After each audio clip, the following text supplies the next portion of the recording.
Hello, this is Chef John from foodwishes.com with grilled spaghetti. That's right, I once saw a guy grilling spaghetti, which got me very excited. Except then he boiled it before serving it, which got me a little upset, since I knew that would rinse off most of the flavor.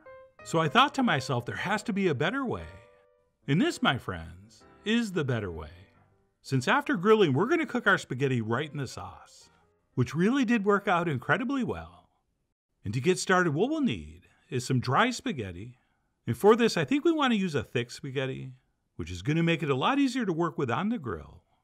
Plus, a grilled spaghetti is a brittle spaghetti. And if it's too thin, it's probably just going to break apart. And that's it. Once we've chosen our spaghetti, we will grab some tongs and head out to the grill. And we'll place our pasta down on some nice hot glowing coals. And if you only remember one thing from the video, it's that you have to place your spaghetti across the grates.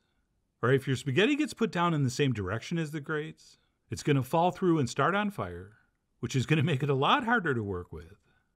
But anyway, once we do have that placed down perpendicularly, we will simply let it toast, tossing and moving things around pretty much constantly until we have it as toasted and or charred as we want.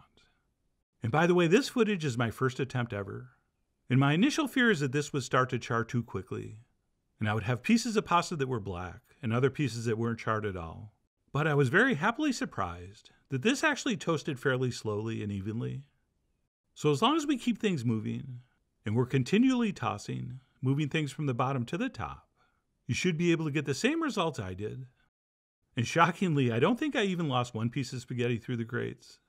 Right, this one was close, but I did save it, and transferred it onto a pan, and waited for the rest to toast to my liking.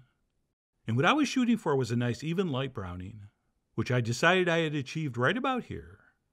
Oh, and in case you're keeping score at home, this only took about 4 minutes. So I went ahead and carefully removed that all from the grill, being very determined not to let any fall through, which was very much in danger when I got to the last piece. And it was an epic, possibly heroic struggle, but I did manage to save it. And yes, I was so proud I made you watch the whole thing. And that's it. Once grilled, I headed back inside, where you're going to get another, possibly better look at how far we toasted this. And for a first attempt, I really was happy with how evenly this grilled. Okay, we have a few dark marks, but I think that's fine. So I set that aside, and I headed to the stove, where I placed some olive oil in a skillet over medium heat, into which I added some thinly sliced garlic. And if you want to chop it or mince it, go ahead.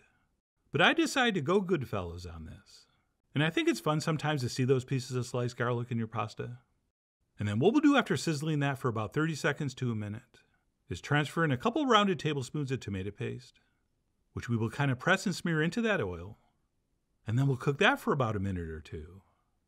And in case you don't know, by cooking your tomato paste like this a little bit when you make a sauce, it becomes even more savory and delicious. But please be careful, because we don't want the garlic to brown.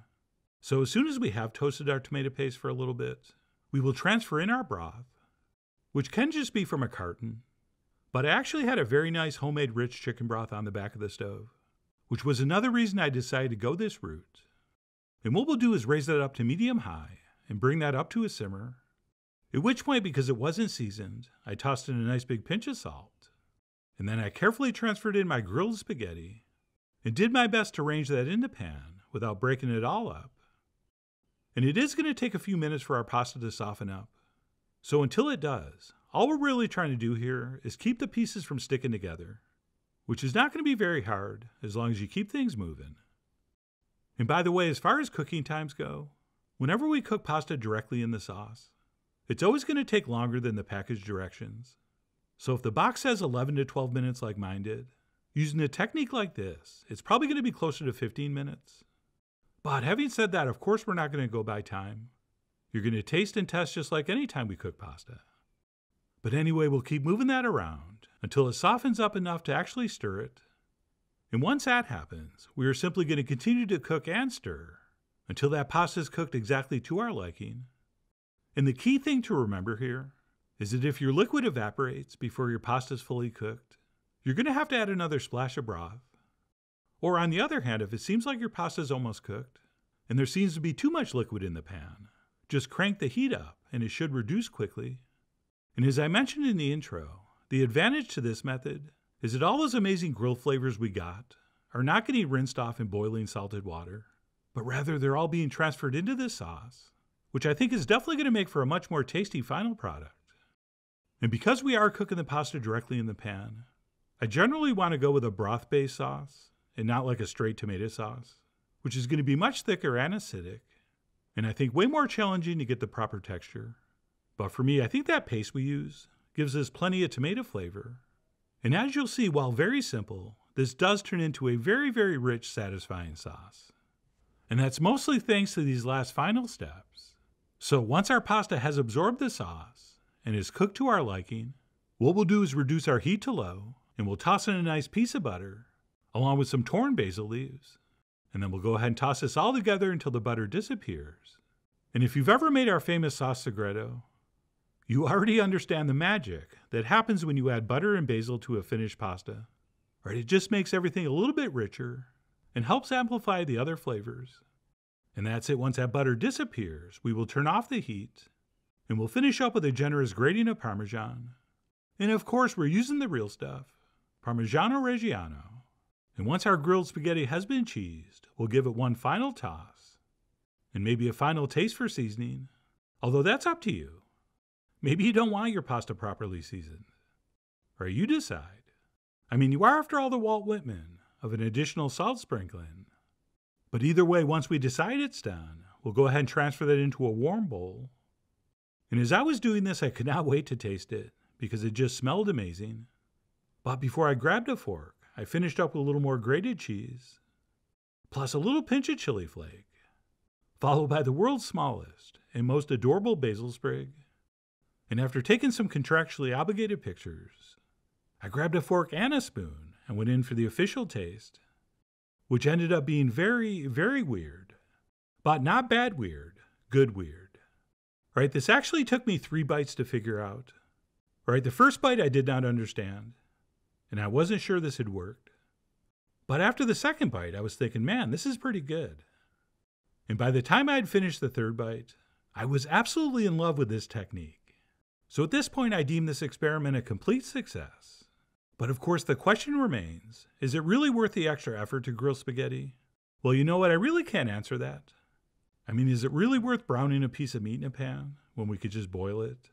And why make toast when you can just have bread? And while these are not perfect analogies, I think the point is, for your true culinary adventurer, I definitely think this is worth a try. Okay, since this only does take a couple minutes to grill. Which reminds me, I had also grilled some eggplant and peppers on the same fire. So with the leftovers, I tried a bowl with that on top, plus a nice scattering of basil and fresh oregano. And as much as I love the plain grilled spaghetti, this was even more outstanding. So if you do make this, I think it would be a great base for some other kind of grilled foods. Whether it's a simple vegetable preparation like this, or some grilled chicken or steak or pork chops. Okay, I have a hard time thinking of things that wouldn't be good on this. But no matter what you serve this with, I think you're in for a fun and fascinating experiment. Which is why I really do hope you give this a try soon. So please follow the links below for the ingredient amounts, a printable written recipe, and much more info as usual. And as always,